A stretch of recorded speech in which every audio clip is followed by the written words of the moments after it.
Hey, hola mi gente, ¿cómo está? Les saluda a su amigo de Nilson Pérez. Bienvenido a otro nuevo programa de Acting Students. Si no has visto el programa anterior, te invito a que vayas a ver que se trató de clown y así mismo aprovechas viendo los demás programas. Y bueno, hoy tenemos un tema sumamente importante que vamos a tratar. Todos conocemos este tema. Es un género muy utilizado por directores, actores, dramaturgos y bueno, así que no te despegue de tus asientos y esto es The Acting Students.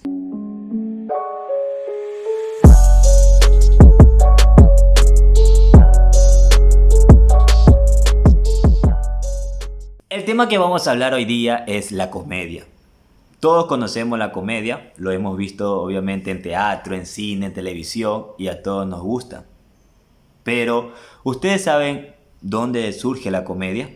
Bueno, la comedia surge obviamente con la tragedia. Tiene su origen en la antigua Grecia en 1200 y 146 a.C. Esto fue que dieron a un canto, obviamente adoraron al dios Dionisio. Desde ahí ya comenzó a surgir la comedia.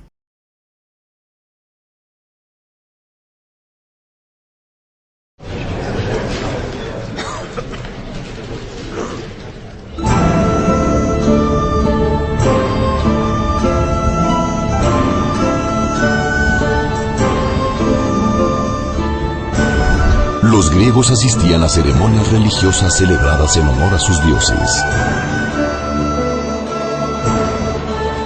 Así lo acostumbraban en las ciudades que había regadas por los valles en la región del Ática. En la antigua Grecia, donde cada una de ellas tenía sus propios dioses, templos, dialecto, mitos y leyendas.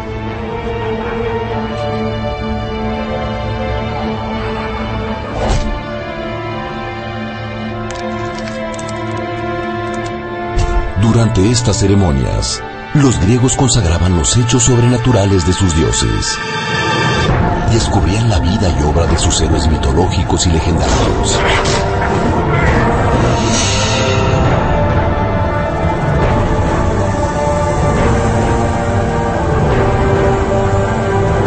Y al mismo tiempo, el significado de la vida y la muerte. Eran viejas historias con moralejas y enseñanzas espirituales entrelazadas, que aprovechaban para enseñar los principios sobre la lealtad a los dioses, a la familia o al gobierno. Dionisio era el dios del vino y de la vegetación. Les había enseñado a cultivar la uva y transformarla en vino. Era bueno y amable con quienes lo honraban, pero podía ser terrible para quien lo despreciara o se burlara de los rituales.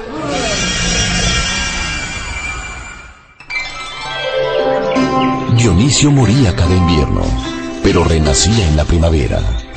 Para sus adeptos, este renacimiento acompañaba tanto la renovación de los frutos de la tierra, como de alguna manera, una posible resurrección. El festival más importante en Atenas era el de las grandes Dionisíacas, que duraba 5 días seguidos y se celebraba cada primavera y cada invierno. Estos rituales se llevaban a cabo antes de que existiera el teatro. En el año 534 antes de nuestra era, Pisístrato era el jefe de gobierno en la ciudad de Atenas. Él buscó la manera de que llegara más gente de los alrededores a celebrar las grandes Dionisíacas.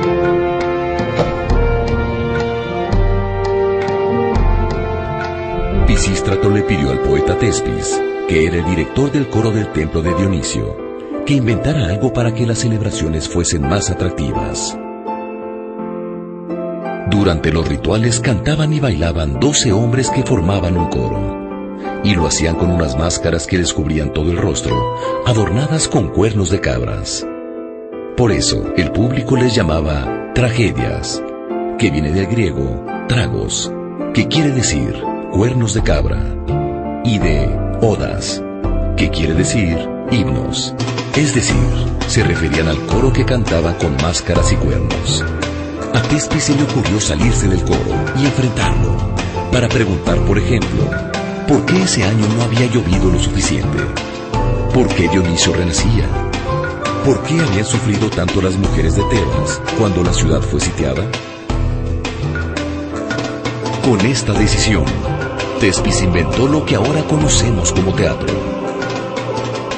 Él fue el primer actor de la historia, que en su época fueron llamados hipócritas, que viene del griego hipo, que quiere decir máscara, y crites, responder, es decir, los que respondían detrás de la máscara.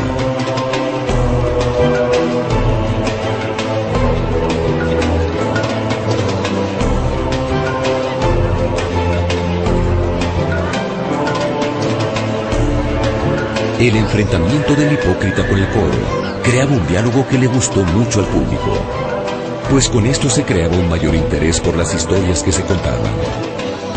A partir de entonces, se decidió que en cada festival se organizaran concursos entre los poetas para que escribieran sus historias y las pusieran en escena.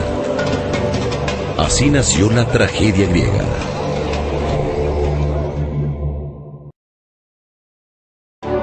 Tespis tuvo mucho éxito. Los vecinos de Atenas llegaban en la primavera y el invierno para ver las obras de teatro que se presentaban en las grandes dionisíacas. También llegaban los poetas de todos lados con sus obras recién escritas, listas para concursar. Tragedia viene de tragos, que quiere decir cuernos de cabra, y odas, que significa cantos o himnos. Se llamaron tragedias porque así se disfrazaban los que formaban el coro para cantar y bailar frente al público.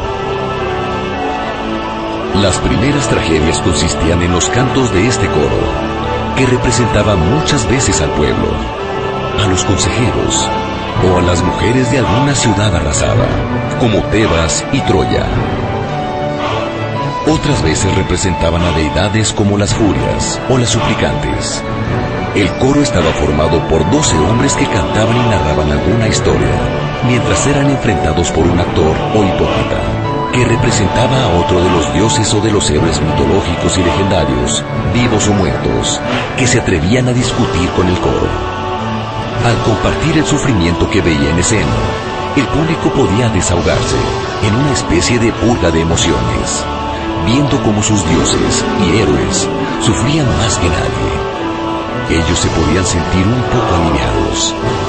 A través del sufrimiento desmedido de sus héroes, el público conocía el sentido de la vida en su condición excepcional y comprendía que, tarde o temprano, la vida termina con la muerte. Había nacido la tragedia y con ella la catarsis o purga espiritual con la que el público se desahogaba. Este fue, en pocas palabras, el origen de la tragedia. Bueno, ustedes se preguntarán quién fue el padre de la comedia. Bueno, el padre de la comedia fue Aristófanes, esta persona que está aquí, Aristófanes.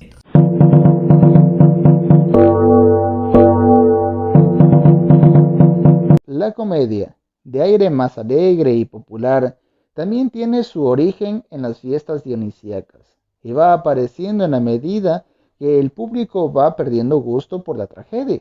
El autor de comedias más brillante de esta época fue Aristófanes. Es un personaje clave del que ya habíamos hablado en la parte introductoria.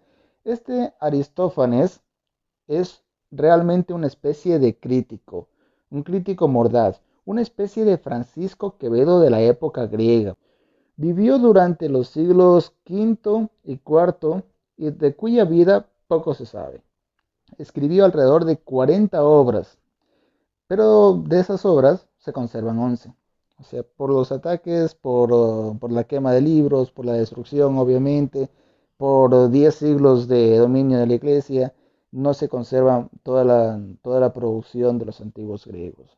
Veamos, por ejemplo, otras características. En su estilo podemos reconocer juegos de palabras, incongruencias, alusiones directas, también obscenidad y escatología. Eso se refiere, por ejemplo, a hacer alusión a la vida más allá de la muerte o a las fronteras de la muerte. A eso se refiere con escatología. Entonces vemos estos recursos dentro del estilo de Aristófanes. ¿Cuál es su importancia? Lleva al teatro cuestiones sociales, políticas, artísticas y religiosas de la época, criticando con sátira las novedades que considera demagógicas e inoportunas. Este personaje, este autor, Aristófanes, encarna toda la crítica frente al sistema que había desarrollado la antigua Grecia. A veces nosotros tenemos la idea de la antigua Grecia perfecta, de la antigua Grecia donde todo se desarrollaba de la mejor manera, donde estaba el siglo de Pericles, donde estaba la literatura de Homero, o donde está, por ejemplo, los poetas líricos, y toda esa, nos imaginamos como esa época de gran producción intelectual donde todo era perfecto. Sin embargo, lo que hace Aristófanes es llevar a escena a través de la sátira, por eso es que se desarrolla la comedia, ya asuntos sociológicos puramente marcados. De hecho, él considera, por ejemplo, digamos, la democracia como una especie de invento que no tiene sentido. En ese punto coincide un poco con Sócrates. Sócrates, la figura a la cual más ataca en sus obras. De hecho, es bastante mordaz en las obras con respecto a la figura de Sócrates, que fue considerado como el filósofo más respetado en la antigua Grecia. Sus comedias más famosas son Las nubes, obra en la que ataca directamente a Sócrates, Las avispas, La paz, Los pájaros, Lisístrata, Las ranas, La asamblea de las mujeres y Pluto.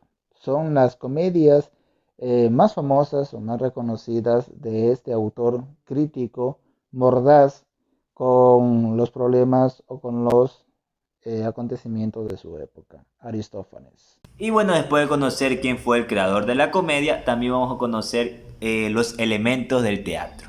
Uno de los elementos del teatro obviamente es el espacio o el lugar que vamos a necesitar. El director, la iluminación, la escenografía, el actor, diapositivas escénicas y también terceros elementos. Elementos de una obra de teatro. Actores. Son personas que presentan la obra y su historia a través de los guiones, las escenas, las acciones, la vestimenta, etc. Tienen la misión de transmitir la historia al público a través de sus palabras, acciones y gestos, dando vida a los diferentes personajes. Guión. En el guión se plantea y se explica la historia. Incluye, así, el desarrollo de los hechos, las escenas y los diálogos. Es decir, engloba toda la trama, dividiéndose en planteamiento, nudo y desenlace. Vestuario. El vestuario incluye la ropa y los complementos que llevan puestos los actores y son un elemento clave para identificar a los personajes. Además, nos permite distinguir la época en la que se desarrolla la historia. Maquillaje. El maquillaje es un elemento que permite caracterizar al actor y este se utiliza para potenciar las cualidades de los actores, así como para disimular algunas facciones de estos. También permiten simular heridas, cicatrices, lunares, etc. El maquillaje se realiza principalmente a través de productos cosméticos, pinturas, cremas, entre otros. Escenografía. La escenografía engloba los diferentes decorados que se utilizan para ambientar la historia, es decir, decora el espacio donde actúan los actores. Su objetivo es representar la época histórica de la trama, así como el espacio temporal, social y geográfico donde se desarrolla la misma. Partes del teatro. Telón de boca. Es el gran telón que cierra la vista hacia el escenario.